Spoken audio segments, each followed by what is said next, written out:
Edgar sir, please continue. Okay. Thank you. तर आता आपण ऑप्शन्सकडे वळूया.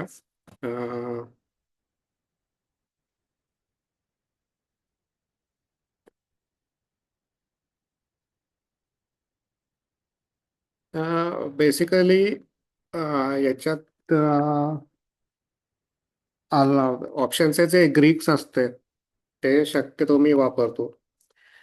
विदाउट ग्रीक्स माझ्या मते ऑप्शन ट्रेडिंग करू नये.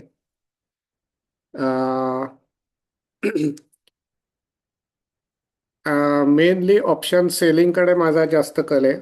ऑप्शन बाईंग हे हेजिंग करताच असतं. कधी कधी ऑप्शन बाईंग पण करतो, पण मोस्टली सेल साईडला बेसिकली थिटा पॉझिटिव्ह राहण्याचा प्रयत्न असतो.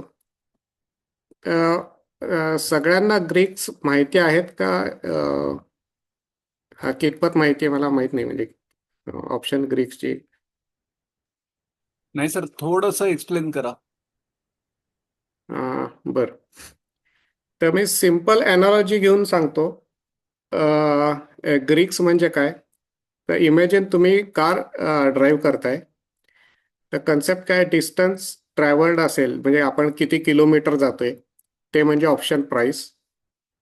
आपण काय स्पीडनी जातोय ते म्हणजे डेल्टा. आपण किती ॲक्सेलरेटर किती दाबतोय ते म्हणजे गॅमा. आणि रोडचा जो रेझिस्टन्स असेल किंवा एअर रेझिस्टन्स आपण हायवेवर असू तर तो म्हणजे थिटा. एवढी फक्त ॲनालॉजी लक्षात ठेवा.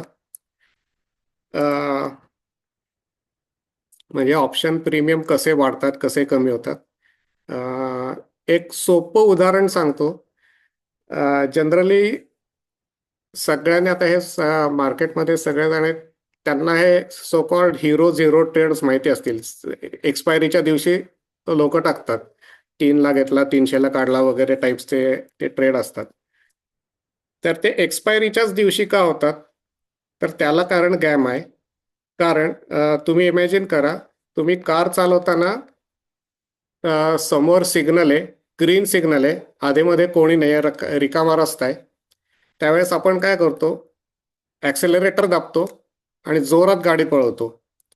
एक 100 मीटर राहिले आणि एकदम ग्रीनचा रेड होतो, त्यावेळेस एकदम कचकन ब्रेक दाबून आपण थांबतो. एक्झॅक्टली तेच एक्सपायरीच्या दिवशी होतं. ऑप्शन प्रीमियम एकदम फटाफटा वाढतात आणि एकदम पडायला लागतात. तर त्याला या भाषेत जे म्हणतात की गॅमा ब्लास्ट, की एक्सपायरी जशी जवळ येईल तसे ऑप्शनचे प्राइस पटापट वाढतात किंवा कमी होतात.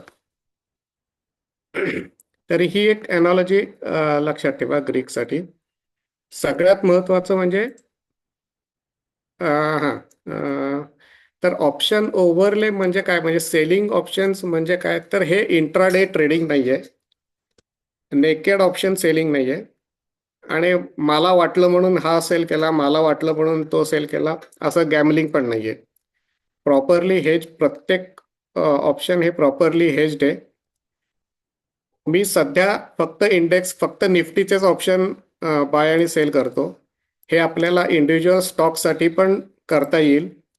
बेसिक फिलॉसॉफी सेमच राहणार आहे, फक्त ते मल्टिपल स्टॉकसाठी, म्हणजे मी LTC, एल एल अँड टीचे, ITC, रिलायन्स यांचे पण प्रत्येकाचं वेगवेगळं ट्रॅक करावं लागेल, बाकी फरक काहीच नाही आहे. आणि कंट्रोल्ड रिस्क ठेवायची.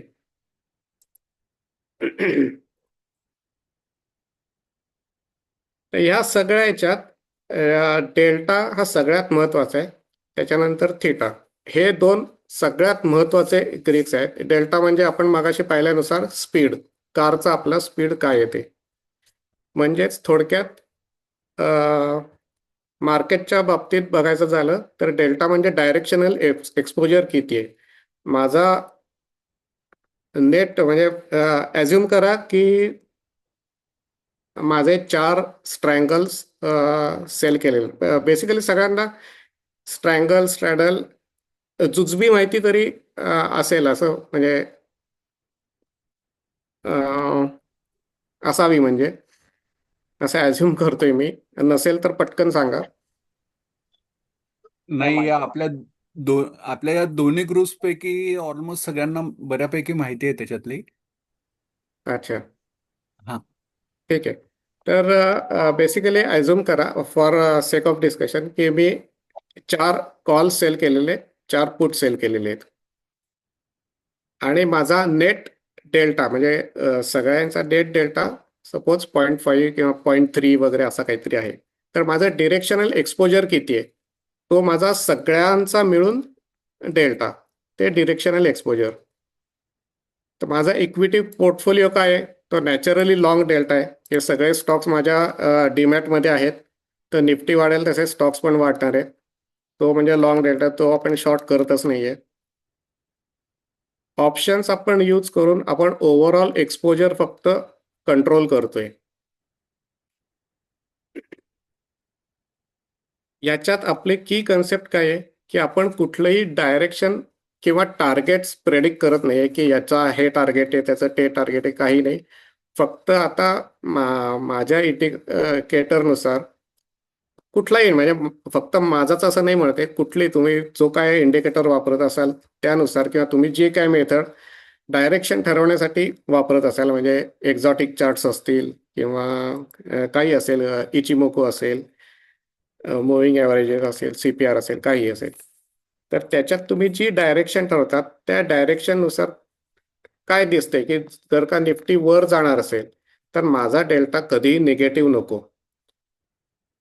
किंवा निफ्टी जर का डायरेक्शनल निफ्टीची डाऊनवर्ड असेल तर डेल्टा माझा पॉझिटिव्ह ठेवून चालणार नाही, माझा डेल्टा निगेटिव्ह ठेवावा लागेल. याचा अर्थ काय की मला जास्त कॉल सेल करावे लागतील, पुट कमी करावे लागतील, किंवा ATM कॉल्स जास्त सेल करावे लागतील आणि फार OTM पुट सेल करावे लागतील, जेणेकरून माझा टोटल डेल्टा स्लाइटली निगेटिव्ह होईल.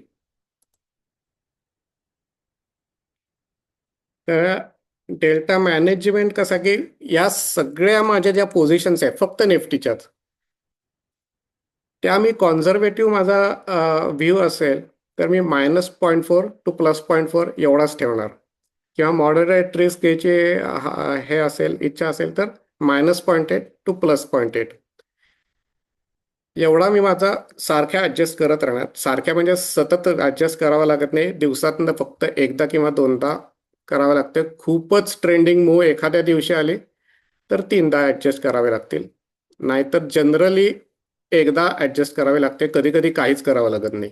म्हणजे गेले 2 दिवस मी काहीच करत नाहीये खरं सांगायचं तर. तर बेसिकली अप ट्रेंड असेल तर माझा नेट पोर्टफोलिओ डेल्टा तर पॉझिटिव्ह आहेच आहे. माझा ऑप्शन डेल्टा असेल, नेट ऑप्शन डेल्टा निफ्टीचा, तो मी पॉझिटिव्ह ठेवीन, म्हणजे 0.4 टू 0.8 मध्ये ठेवीन. साईडवेज मार्केट आहे की जे सध्या साईडवेज आहे, तर मी माझा नेट डेल्टा 0 ठेवीन, म्हणजे कुठेच जाते. त्याच्यात मला फायदा काय होतो तर मला थिटाचा बेनिफिट मिळतो, त्यामुळे माझं ते इन्कम चालू राहतं. आणि जर का पुलबॅक असेल, निफ्टी खाली जात असेल, तर मी माझा नेट डेल्टा थोडा निगेटिव्ह ठेवीन. प्रत्येक वेळी सेल हे हेज्डच आहेत. कुठलीही स्ट्रॅटेजी वापरा, सेल स्ट्रँगल्स, स्ट्रॅडल्स, आयर्न कॉन्डॉर्स किंवा स्क्यूड आयर कॉन्डॉर्स, स्क्यूड स्ट्रँगल्स, कुठलेही वापरले तरी चालेल. डेली फक्त एकदा रिव्ह्यू करायचे. तर आता काही स्ट्रॅटेजीज बघू, चेंज हा डेल्टा आपला कसा चेंज करायचा तो.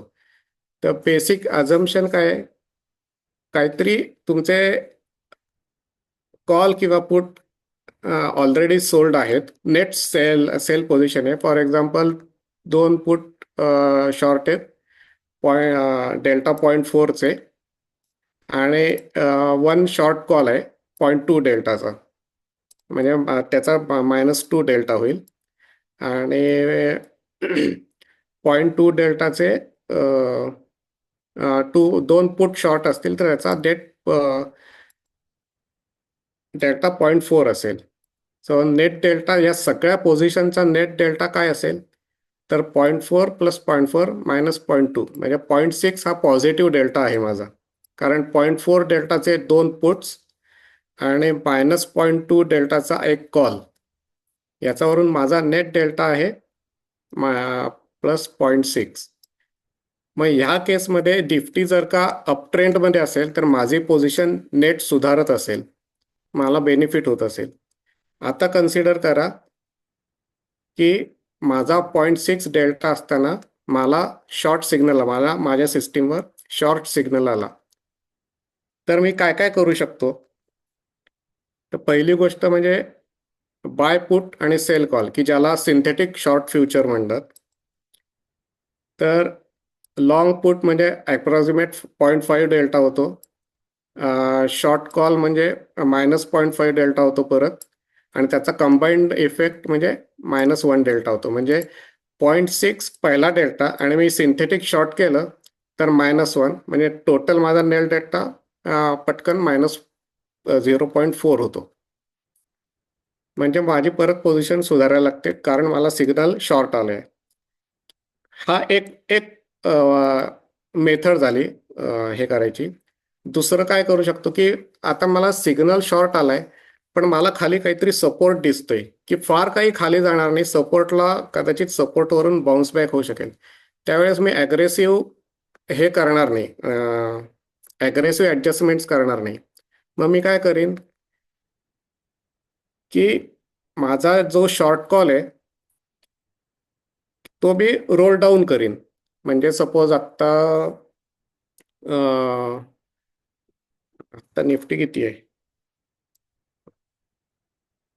25,700 आहे. सपोज माझा 26,000चा निफ्टी चा कॉल शॉर्ट असेल, तर तो मी 25,800ला किंवा 25,700ला आणेन. त्याच्यात माझा बेनिफिट काय, मला नेट क्रेडिट मिळेल आणि माझा डायरेक्शनल एक्सपोजर वाढेल. म्हणजे आत्ता निफ्टीचा डाऊन ट्रेंड असेल तर मला ते बेनिफिशियल होईल. पण मी जास्त रिस्क याच्यात काहीच वाढवत नाहीये, काही ॲडिशनल काहीच वाढवत नाही, त्यामुळे मार्जिनलाही फार काही धोका नाहीये, मार्जिनही वाढत नाहीये. फक्त डायरेक्शनल सेन्सिटिव्हिटी वाढते. जो 26,000चा जो कॉल होता तो मी फक्त 25,800ला आणलाय. याच्यामुळे फक्त माझ्या अकाउंटला नेट क्रेडिट होतं. आणि बेसिकली आपल्याला तेच पाहिजे, आपण सगळेजण नेट क्रेडिटसाठीच काम करतोय. अजून आपण काय करू शकतो, की शॉर्ट पुट असेल तो आपण नेक्स्ट एक्सपायरीला शिफ्ट करू शकतो. नेक्स्ट एक्सपायरीला शिफ्ट केल्याने काय काय होतं, की बेसिकली आपण कॅलेंडर स्प्रेड ॲड करतोय, आत्ताचा घेतोय, बेसिकली बायबॅक करतोय, कॅलेंडर स्प्रेड बेसिकली सेल करतोय. करंट एक्सपायरीचा जो माझा शॉर्ट पुट आहे तो मी बायबॅक करीन आणि नेक्स्ट एक्सपायरीचा सेल करीन. याच्यात नेट क्रेडिट परत मला अकाउंटमध्ये मिळणार आहे. याच्यात फक्त एकच आहे, की आत्ता मला हे मी कधी करू शकतो, की मला खाली सपोर्ट दिसतोय, निफ्टीचा डाऊन ट्रेंड आहे, खाली सपोर्ट दिसतोय आणि व्हॉलॅटिलिटी कदाचित कमी होणार आहे. हा जेव्हा मी माझा व्ह्यू फॉर्म करीन तेव्हा मी कॅलेंडर स्प्रेड करीन, कारण हे प्युअर व्हॉलॅटिलिटी बेस्ड ट्रेड आहे. माझे आत्ता शॉर्टपुट आहेत की ज्यांचा धोका मला टाळायचा आहे ह्या एक्सपायरीचा, म्हणून मी पुढच्या एक्सपायरीचे आत्ताचे काढून टाकले, पुढच्या एक्सपायरीचे घेतले. याच्यात परत नेट क्रेडिटच मिळणार आहे मला आणि माझी रिस्क थोडी कमी होणार आहे. किंवा दुसरं काय करू शकतो, की आत्ताचा पुट मी रोल आउट करीन नेक्स्ट एक्सपायरीला, पण अजून खालचा पुट सेल करीन, ते सुद्धा विथ नेट क्रेडिट. म्हणजे आत्ता जर का माझा सपोज 25,700चाच पुट मी सेल केलेला असेल आणि मला माझ्या सिस्टीमवर हे दिसते की निफ्टी शॉर्ट करायला पाहिजे, तर मी पुढच्या वीकचा 25,500चा सेल करीन किंवा 25,400चा सेल करीन, की ज्याचा प्रीमियम जास्त असेल पण मी स्पॉटपासून अजून लांब जाईल.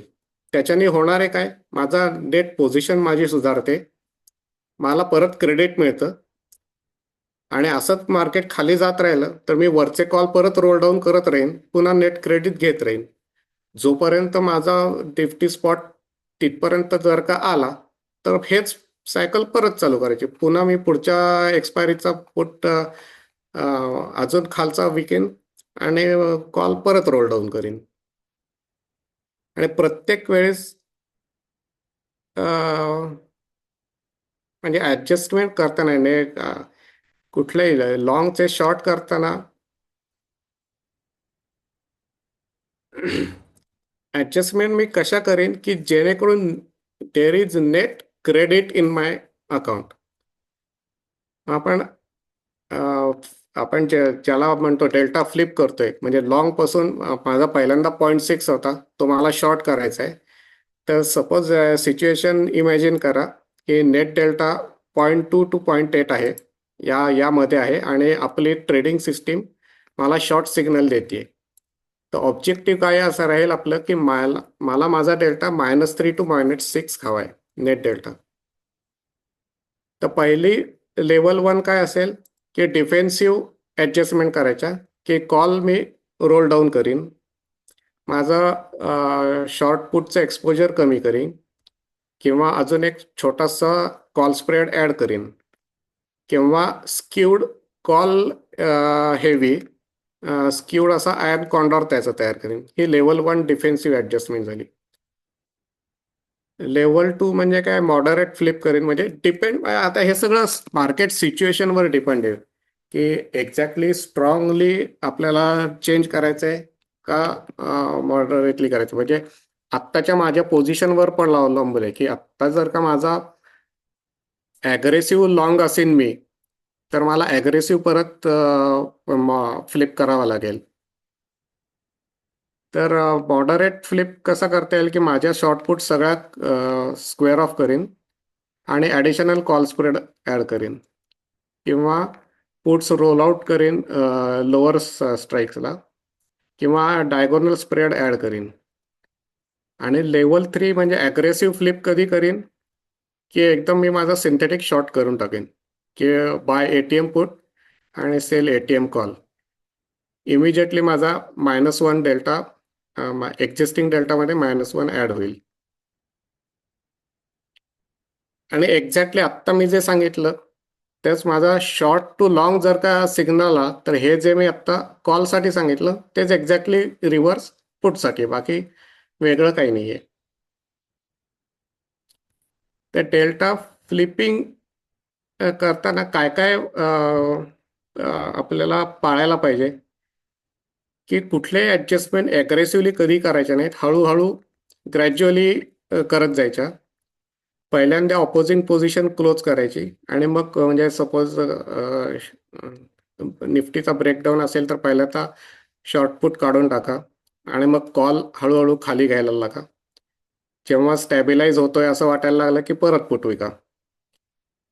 पहिल्यांदा rolling strikes is more important than adding. म्हणजे माझा 26,000चा जर का एक सोल्ड कॉल असेल तर मी 25,800चा अजून एक कॉल टाकणार नाही. तर मी 26,000चा स्क्वेअर ऑफ करीन आणि 25,800चा अजून एक करीन. अजून खाली गेलं तर 25,800चा परत स्क्वेअर ऑफ करीन, 25,600चा सेल करीन. असं स्लोली हे करायचं. एकदम आपली एक्सपोजर कधीच वाढवायचं नाही, फक्त रोल करायचे खालती किंवा वरती. सिंथेटिक फ्युचर ही थोडी ॲग्रेसिव्ह मूव्ह होते, त्याच्यासाठी आपले पहिली इनिशियल पोझिशन जर का ॲग्रेसिव्ह असेल तर आपल्याला ही ॲग्रेसिव्ह मूव्ह घेऊन ते न्यूट्रलाइज करावे लागेल. प्रत्येक वेळेस आपला मार्जिन इम्पॅक्ट काय आहे ते आपल्याला बघावं लागेल की मार्जिन वाढतंय कमी होतंय. आणि टार्गेट झोन आपला महत्वाचा आहे की एक्झॅक्ट मला 0.3च पाहिजे, 0.35 पाहिजे असा काही नाही आहे. साधारण आपला 0.3 टू 0.4 एवढा पाहिजे किंवा 0.6 पाहिजे, एवढा साधारण रेंज बघायची आपल्याला. त्या रेंजमध्ये आपला ते डेल्टा असायला पाहिजे. तर प्रायमरी ऑब्जेक्टिव्ह काय आहे, तर delta exposure in the direction of Nifty. Always try to get some credit for adjustment. जे काय ॲडजस्टमेंट करू त्याच्यात आपल्याला नेट क्रेडिट कसं येईल ते बघायचं आहे आणि आपलं डेल्टाचं नेट स्ट्रक्चर कसं इम्प्रूव्ह होते तेवढं बघायचं.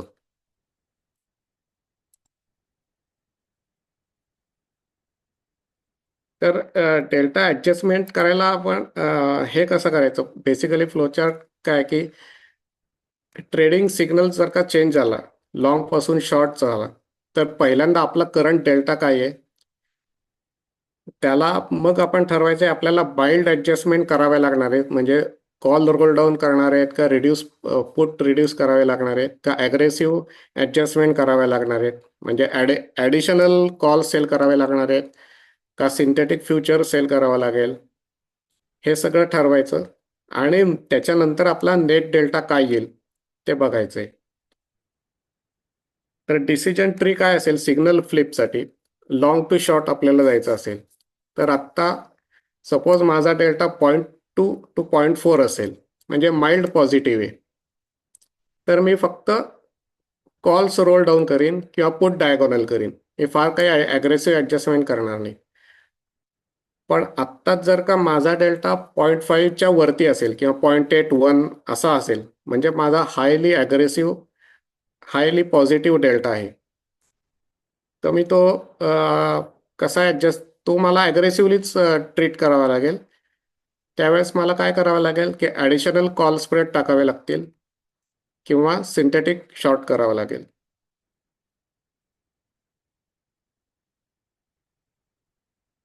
तर आता हे दोन्ही मिळून म्हणजे आपला पोर्टफोलिओ आणि त्याच्यावरचं ऑपरेशन, पोर्टफोलिओ आपण प्लेज केलेला आहे त्याच्यामुळे आपल्याला मार्जिन मिळालं आहे, त्या मार्जिनवर आपण हे करतायत. तर याचा कंबाईंड अप्रोच केला की आपल्याला काय बेनिफिट मिळतं की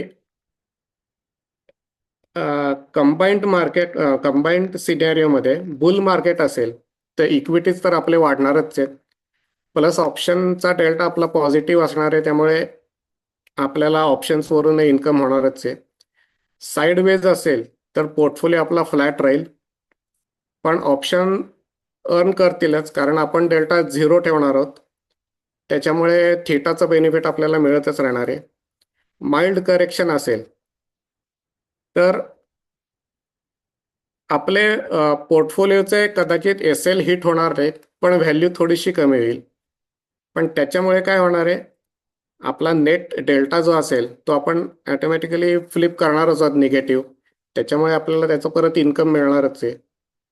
आणि मेजर बिअर ट्रेंड असेल तर आपल्या सगळ्या इक्विटीचे स्टॉप लॉसेस हिट होणार आणि आपण सगळे कॅशमध्येच, इक्विटी तर सगळ्या कॅशमध्येच येईल, पण ऑप्शन डेल्टा आपला ॲग्रेसिव्हली निगेटिव्ह राहील आणि ऑप्शन तर इन्कम चालूच राहील, म्हणजे काहीतरी एव्हरी टाइम काहीतरी युजफुल घडतच राहील या कंबाईंड याच्यामुळे. तर एक याच्यात आहे की कुठल्याही सिस्टीमला आपण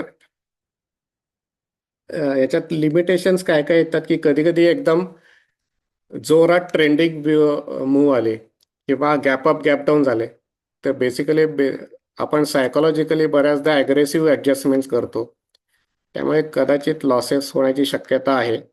पण ते पुन्हा मॅनेज करा, म्हणजे असं काही नाही आहे, इतकं सोपंही नाही आहे की हे केलं की पटकन होऊन जाईल, ॲडजस्टमेंट केलं की पटकन, कारण आपण बघतो की नेहमी गॅप अप गॅप डाऊन बऱ्याचदा होतात. गॅप अप झालं की बऱ्याचदा आजकाल म्हणजे फॉलो थ्रू येत नाही, त्यामुळे आणि एकदम रिव्हर्स डायरेक्शन पण येते, त्यामुळे आपले कधी कधी अंदाज चुकतात, पण it's a part of game, त्यामुळे डिसिप्लिन तर ठेवावाच लागतो.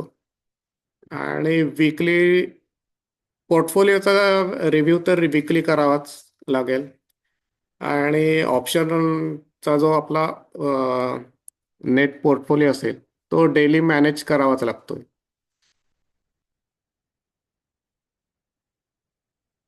आणि फायनल समरी एका वाक्यात अशी सांगता येईल की पोर्टफोलिओसाठी always buy in strength, manage risk आणि लेट द विनर्स ग्रो. आणि इन्कम जनरेट करत राहा विदाउट एनी टार्गेट प्रेडिक्शन. आणि ओपिनियन काही असतील, पण rules are more important than opinion. Process is more important than prediction. आणि discipline is more important than intelligence. तुमचं काही असेल काही, पण discipline will always beat the intelligence. तर एवढंच होतं मला माझ्याकडे सांगण्यासारखं. बाकी आता नाही काही आता कोणाचे प्रश्न असतील तर विचारा. हे सगळं ज्या वेळेला आपण इम्प्लिमेंट करू त्यावेळेला डेल्टा न्यूट्रल वगैरे या गोष्टी सगळ्या लक्षात येतील हळूहळू करत. कारण इतका हो. खोल विचार मी तरी केलेला नाहीये. एका वेळेला जे मी ऑप्शन्स आपल्या ग्रुपवरती पोस्ट करत असतो, तर ते करताना हां. मी फक्त त्याची डायरेक्शन, म्हणजे तुम्ही जे आता त्याचं एक्सप्लेनेशन केलं तर ती डायरेक्शन फक्त मी ऑब्झर्व करतो. आणि जे बरोबर. ईएमएचे आणि सीपीआरचे रेजिस्टन्स आहेत, तुम्ही त्याचा उल्लेख केला की इंडिकेटर्स तुम्ही कुठलेही वापरत असा, पण त्या रेजिस्टन्स आणि सपोर्ट जवळ आल्याशिवाय मी माझी पोझिशन घेत नाही किंवा वाढवत नाही. जर एखादी समजा चुकून बरोबर. कधी घेतली गेलेली असेल तर ती वाढवायची असेल बरोबर. तर ती जोपर्यंत ते सेकंड इंडिकेशन येत नाही तोपर्यंत. बरोबर. कोणाचे काही डाऊट्स असले आणि काही प्रश्न असले तर सरांना विचारा. थोडंसं डिफिकल्ट आहे मला पण, असं वाटतंय की हे पहिल्या याच्यामध्ये समजणं थोडंसं अवघड आहे. पण सर आपल्याला फ्रिक्वेंटली भेटत असतात त्यावेळेला प्रत्यक्ष किंवा रेकॉर्डिंग मी याचं अपलोड करणार आहे, तर ते ऐकल्यानंतर जरा हळूहळू पुन्हा एकदा ही सिस्टीम सगळी समजून घेतल्यानंतर बऱ्याच गोष्टी क्लिअर होतील बहुतेक. काही नाही, प्रश्न याच्यात असले कसं तर झालं माहिती सरांना का? विचारा. हां. हा. पूर्वी मी डेल्टा न्यूट्रल ट्रायंगल सेल करायचो. अ, अच्छा. आणि ते करता करता असं माझ्या लक्षात आलं की बऱ्याचदा माझे ट्रायंगल्स इन्व्हर्ट होत आहेत आणि डेल्टा न्यूट्रलचा काही फायदा होत नाहीये. अ, सतत फायदा होत नाही, कधीतरी होतो कधीतरी नाही होत. मग ते करण्यासाठी मला खूप वेळ घालवला. म्हणजे मी याच्यावर खूप म्हणजे ॲक्च्युली तुम्ही सगळ्यांनी पी आर सुंदरचं वगैरे नाव ऐकलं असेल. हो. ते बरोबर. 5-6 वर्षांपूर्वी 7 वर्षांपूर्वी मी त्याचा कोर्स पण केला होता. अच्छा. पण ही लोक ओके. काय आहेत ना, मेन गोष्ट कधी सांगत नाहीत. म्हणजे ग्रीक्स व त्यांनी फक्त एक्सप्लेन केले. म्हणजे हे कोविडच्या आधीची गोष्ट आहे. मी जेव्हा हे अटेंड केला होता तेव्हा तेव्हा पी आर सुंदर त्यांनी सांगितलं की निफ्टी त्यावेळेस मला वाटतं 12,000 वगैरे असं काही होतं. की त्यांनी सांगितलं की मी 5,000चे कॉल सेल केलेले आहेत. त्याला म्हटलं असं कसं काय, म्हणजे ह्याच्यातून बाहेर कसं पडणार तुम्ही? तर ते म्हणे काय नाही, मी हे घेऊन काय फ्युचर घेऊन ती पोझिशन हेच करीन. पण त्यात काही खोल जाण्यात अर्थ नाही आहे, कारण आता ते सेबीनी ते काहीतरी रूल्स सांगितले की हो. सगळं कॅश मार्जिन लागतं वगैरे असं काहीतरी. त्यात आपण काही खोल जायला नको. हे असं बरोबर. करून माझे बरेच प्रश्न टाळलेच त्यांनी. हा हा. आणि आणि मी जेव्हा ऍक्च्युली अडकलो तेव्हा ह्याच्यातून बाहेर पडायचं कसं? आणि मग जसजसं खोल अभ्यास करत गेलो तेव्हा टॉम सॉसनॉफ नावाचा एक टेस्टी लाईव्ह म्हणून एक आहे, US मध्ये एक ट्रेडिंग प्लॅटफॉर्म आहे ऑप्शनचा. टेस्टी ट्रेड म्हणून. त्याचा टॉम सॉसनॉफ हा एक वेटरन ट्रेडर आहे. त्याचे काही व्हिडिओज पाहण्यात आले. तर तो म्हणाला की तुमची जेव्हा स्ट्रँगल इन्व्हर्ट होतात त्यावेळेस तुम्हाला डायरेक्शनलच जावं लागतं. आणि म्हणून मग मी नेट विचार केला की कुठली तरी एक स्ट्रॅटेजी घ्यायची आणि ती डिफेंड करत बसायची.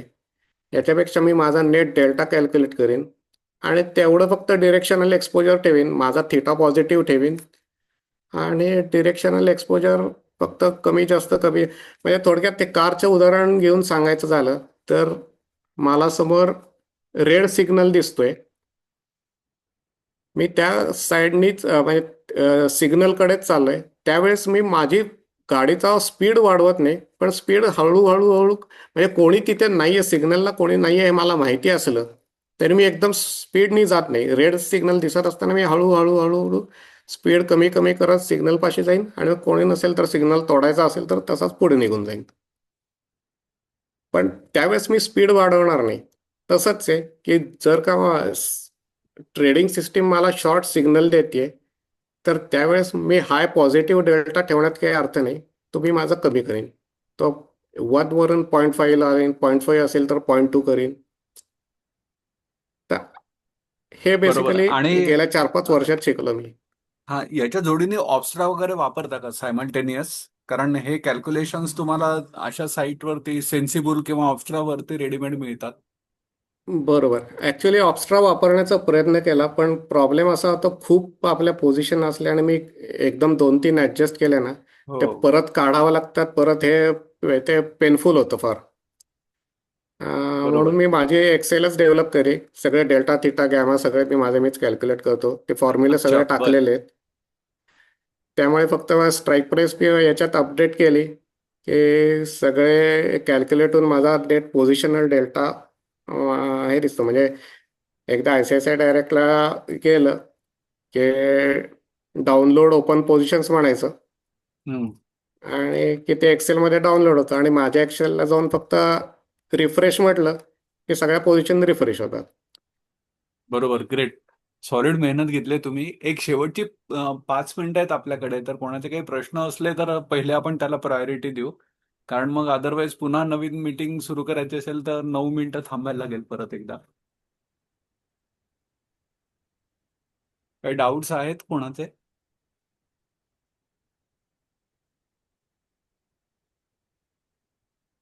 या डाऊट्स नंतर विचारलेत तरी चालेल, ईमेलवर किंवा आपलं व्हॉट्सॲपवर काही असेल तरी, हो, बरोबर. करेक्ट. किंवा कुठलं काही इंडिकेटर बद्दल काही कोडिंग करायचं असेल किंवा त्याच्यासाठी पण मदत करायला तयार आहे मी, किंवा एक्सेलमध्ये ट्रॅकिंग एक्सेल तयार करायचं आहे किंवा काही आहे. ओके.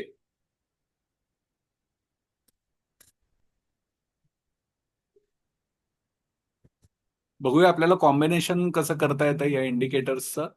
पण सध्या तरी मी जे काही पोझिशन्स घेतोय किंवा मी तुम्हाला सगळ्यांना सांगितलं होतं की माझ्या एका मित्राबरोबर पण आपण मीटिंग करणार आहोत. तर चालू मार्केटमध्ये किंवा तो बिझी असताना सुद्धा एवढ्या मोठ्या पोझिशन्स तो घेत नाही कधी पण, किंवा एवढा विचार करून तो घेत नाही. पण हं, हं. ज्या वेळेला तो पूर्ण फ्री असतो आणि ऑफिसमध्ये असतो तर त्यावेळेला डायरेक्शन्स त्याच्या जे काही कॅल्क्युलेशन्स आहेत तर त्याच्यानुसार हं, हं. एवढा कुठलाही अभ्यास न करता तो वन डायरेक्शनल मूव्ह मोठ्या घेतो आणि त्याचे टार्गेट्स बऱ्यापैकी हिट होतात. आणि मी मध्ये काही स्क्रीनशॉट पोस्ट केलेले होते. तर तेवढा त्याचा नफ्याचं प्रमाण असतं. आणि अ, म्हणजे नफ्याच्या प्रमाणाबरोबर समोर लॉस किती असतो तर 20 ट्रेडिंग सेशन धरले तर त्याच्यापैकी समजा एक 3 ते 4 दिवस नुकसानीच आहे, पण ओव्हरऑल त्याचं सक्सेसफुल रेशो आहे. पण एवढा डीप विचार त्यांनी केलेला आहे हे मी कधी ऑब्झर्व नाही केलेलं त्याच्या ह्याच्यामधनं. तुम्ही फारच खोलामध्ये त्याचं ऍडजस्टमेंट्स केलेल्या आहेत या सगळ्या, आणि त्या नक्की फायदेशीर ठरतील. डेल्टा न्यूट्रल विशेषतः जो तुम्ही वापरलाय तो ट्रॅक करताना मला असं वाटतं बेसिकली कोणाचे काय काही. की हं, बोला, बोला. हा, की काही लोक जे हे करतात ना, एक्सपायरी डेट ट्रेडिंग करतात ना, हा. त्यांचा तो अप्रोच थोडा वेगळा असतो. आणि मी काय एक्सपायरी डेट ट्रेडिंग म्हणजे माझ्या ऑप्शन पोझिशन ऑलवेज ऑनच असतात. बरोबर. आणि जनरली सोमवारी मी रोल ओव्हर करतो नेक्स्ट वीकला. हम्म, एक्सपायरीला हम्म. काहीच ठेवत नाही. बरोबर. नाही, या म्हणजे तुम्ही एवढं सिस्टमॅटिक करताय तर तुम्ही एवढं डेली मोठ्या पोझिशन घेतल्या आणि लगेच त्या काढून टाकल्या असं कधीच करत नाही तुम्ही. पण नाही, नाही, नाही. त्यांनी म्हणजे या ट्रेडर पूर्ण मेंटॅलिटी त्याची जी आहे, आपण भेटणार आहोत त्याला लवकरच. तर त्याची जी ट्रेडर मेंटॅलिटी आहे त्याच्यामध्ये तो पूर्ण म्हणजे त्याची डायरेक्शन करण्याची पद्धतच वेगळी. मोठ्या पोझिशन घेतो, टार्गेट्स प्रॉपरली लावलेले असतात. एका वेळेला कधी गरज लागली तर दुसरी ऑपोजिट साईडची पोझिशन घेऊन तो त्याला हेज पण करतो.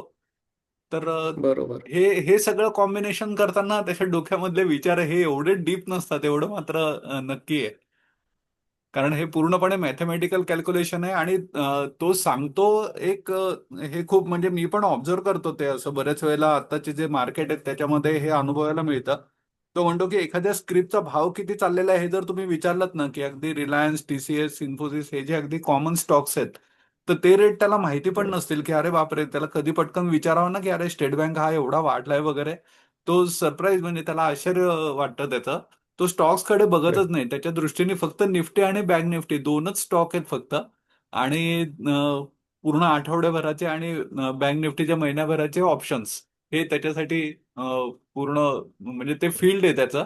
तो बाकीचं काही स्टॉक घ्यायचे किंवा काय करायचे वगैरे त्याच्याकडे लक्ष नसतं अजिबात त्याचं. चालेल. शेवटचा 1 मिनिट. Thank you very much. आपल्या लिमिटेड ग्रुपसाठी ही मीटिंग ठेवलेली होती, कारण मग सरांचं हे एवढं डीप नॉलेज असणार आहे हे मला माहिती होतं, जेवढं त्यांच्या गप्पा झालेल्या आहेत त्यांच्याबरोबर त्याच्याप्रमाणे. तर त्याच्यामुळे ज्यांची अगदी बेसिक पासून सुरुवात होते, की स्ट्रॅडल म्हणजे काय, किंवा बेसिक अगदी ऑप्शन्स म्हणजे काय, आणि त्याच्यासाठी मग मार्जिन किती लागतात, बाय करायचं असेल तर तो थिटा कसा आपला प्रीमियम खाऊन जातो, किंवा सेल केल्यानंतर मग अनलिमिटेड लॉस असतो त्याचं काय, हे तर हे असे प्रश्न आपल्याला नको होते. तर जे सेमिनारमध्ये अ, ज्यांच्याशी इंटरॅक्शन झाली आणि जे रेग्युलर कॉन्टॅक्टमध्ये आहेत, तर त्यांच्याशी बोलल्यानंतर लक्षात येतं की यांचं बेसिक जे लागतात ऑप्शनच्या माहितीसाठी, कॅपिटल आणि त्याच्या थेअरीज, स्ट्रॅटेजीज, तर अशीच लोक फक्त मीटिंगसाठी पाहिजे होती. तर काही आपल्या ग्रुपमध्ये नसलेल्यांना पण इन्व्हाइट केलं होतं. ते आलेले आहेत त्यांच्यापैकी बरेच जण. आणि रेग्युलर आपल्या ग्रुपमधले तर सगळेजण आहेतच. तर काही डाऊट्स असले तर माझ्यापर्यंत पोहोचवा किंवा ग्रुपमध्ये पोस्ट करा. केतकर सर तर नक्की उत्तर देतीलच त्याचं. आणि बरेच वेळेला सर ऑलमोस्ट सगळ्या मीटिंगला असतातच, ज्या ज्या वेळेला आपण भेटत आलेलो चाय पे चर्चा या स्वरूपामध्ये. तर तिथे त्यांना प्रत्यक्ष विचारू शकतो. Thank you so much. Good night. आणि भेटत राहू, वेलकम. नफा कमवत राहूया. Thank you Ketkar sir. Okay. Bye. Okay, no problem. Bye. Thank you.